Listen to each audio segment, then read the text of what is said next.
ইন্দোনেশিয়ার একটি মসজিদে, মসজিদ আল উলা। সো এখানে ইমাম সাহেব নামাজরত অবস্থায় নামাজ পড়াচ্ছিলেন এবং নামাজরত অবস্থায় তিনি সেজদারত অবস্থায় মৃত্যুবরণ করেছেন। এটার একটি ভিডিও আপনারা দেখেন। কত সৌভাগ্যবান ব্যক্তি, সুস্থ সুন্দরভাবে নামাজ পড়াচ্ছেন, রুকু থেকে দাঁড়ালেন, মুসল্লিরা তাকে অনুসরণ করছে, সেজদায় গেলেন। তো স্বাভাবিকভাবেই সবাই যাচ্ছে। এই পর্যন্ত দেখেন সবকিছুই স্বাভাবিক। তো এই যে দেখেন এই অবস্থায়, তারপরেও সবাই স্বাভাবিকই ভাবছে এইটুকু দেরি হয় সচরাচর। তো এই যে সিজদায় গেলেন, এটাই তার মালিকের কাছে চলে যাওয়া।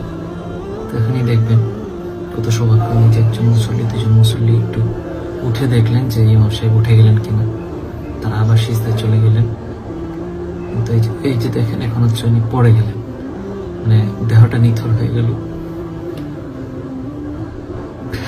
এবং মুসল্লিদের মধ্যে থেকে একজন ইমাম হয়ে গেলেন।